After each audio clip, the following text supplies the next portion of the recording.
So I thought I would do a cage tour, seeing as I've not done one in what seems like forever, and also give you the first update on the progress that we're making with the new pet/sewing room, which is in the other room. So we'll go through there in a moment, but first of all we'll crack on with a little cage tour. In case you don't know, I have 3 female guinea pigs. We have Lyra, Twiglet and Willow. Twiglet is Willow's mum, and at the moment they are living in this DIY cage, which probably equals about 2.5 by 3 and a bit CNC cage, just to give you an idea of the scale. Ideally they want more space, which is why I am going to be redesigning and rebuilding them a new cage when they do eventually move rooms. But for now they are in this one, and I'll just take you on a little tour of what they've got in there. That's if you can please excuse the almost constant nibbling that is going on at the moment. Willow, that's very unladylike. So first of all, as you can see, the cage is a nice rectangular shape, and I actually have fleece lining, which a lot of people, more and more people are using now these days. So I use that, and then waterproof pads in the cage, and then they always have a big litter tray where I put their hay down on the newspaper, which it's lined with. Fortunately for me, they do most of their business in here as well. Don't you, girlies? Because you're very well behaved. Yes, and you like to poo where you eat. But I'm not going to complain about it, because I'd rather you did it in there than on the fleece. So that's the litter tray, and if you're wondering, it is just an underbed storage box that I got from B&Q, and then I cut some entrances into it. So as you can see over there, I don't always use it, obviously at the moment it's against the wall. They've got an entrance cut like that. And over here they just perfectly demonstrated, Twiggy, by your bottom hanging out of it. They've got a round, oh sorry baby, they've got a round entrance hole on this side, which works nicely. Moving on, next they have the classic fiddlesticks shelter with a bit of a twist, because I've put it up against the litter tray just to give them a bit more spacious room under there. So that's a nice little thing you can do with the fiddlesticks. And then over here in this corner I have 2 cosy beds. So this one is just a normal bog standard cuddle cup, and this one is one of my newest items. This is the Slipper Snug, which is still going strong. They've had this one, I think it was the very first proper one that wasn't a prototype that I made, and it's still standing up strong and looking great. And they do like those, that again they're nice and roomy for them, so they work well for larger peas, shall we say.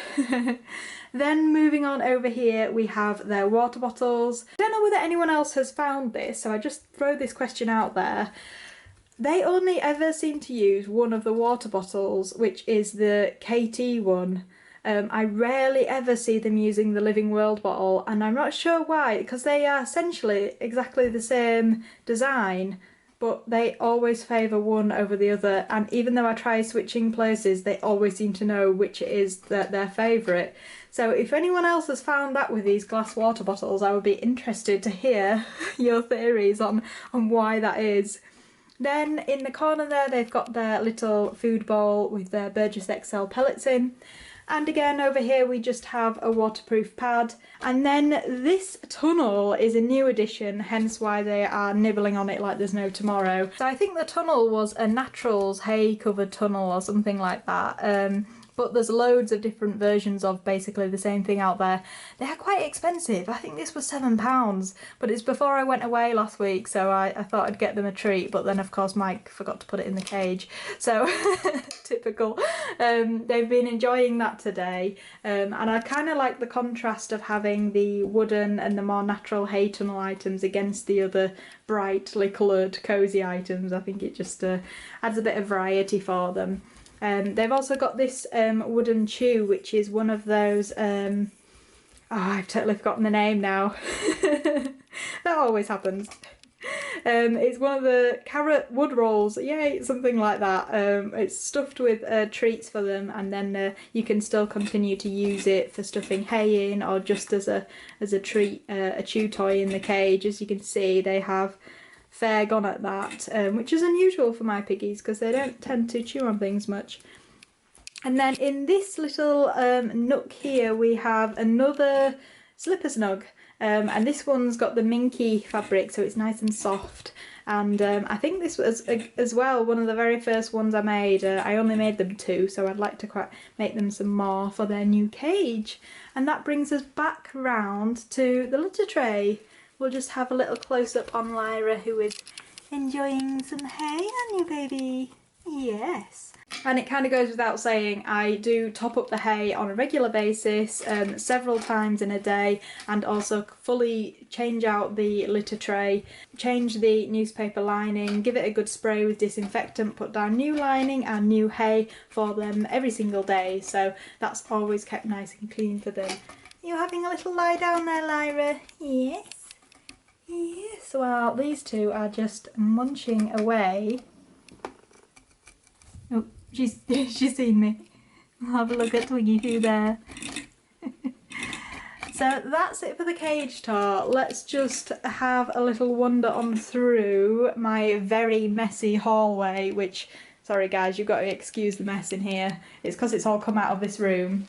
So this is the pet room cum sewing room, which is in the process of being decorated.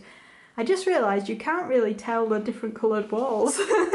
They are different, honestly, we have done something.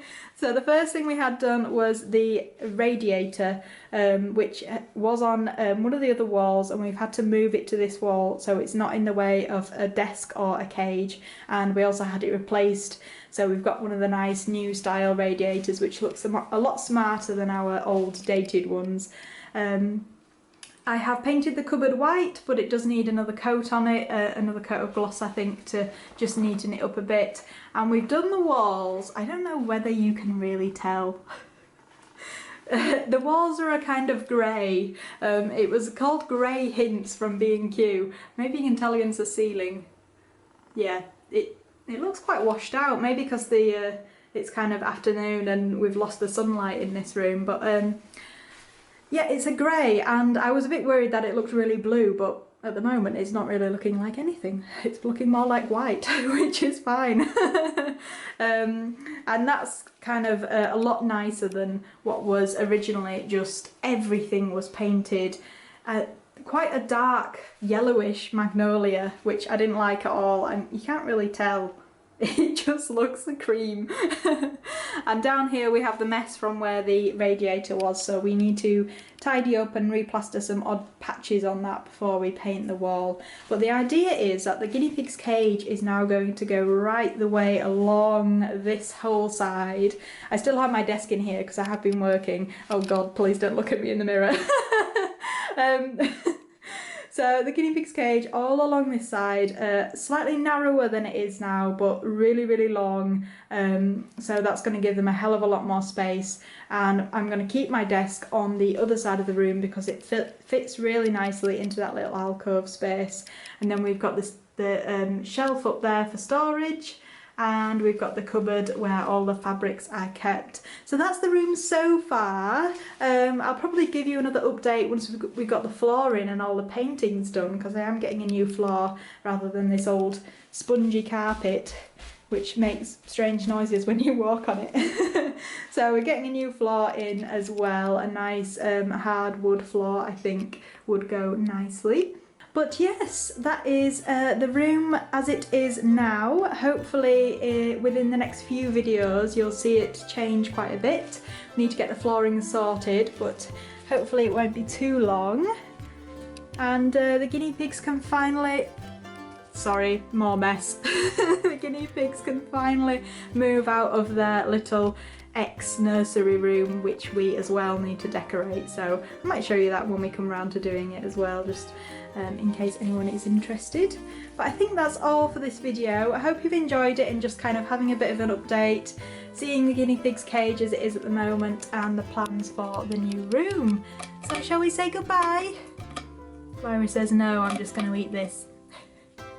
Willow says I'm going to have an itch. And Twiggy says, are you going to say goodbye? No. Yeah. Maybe. Okay, that's bye from me, and I will see you in the next video. Bye bye!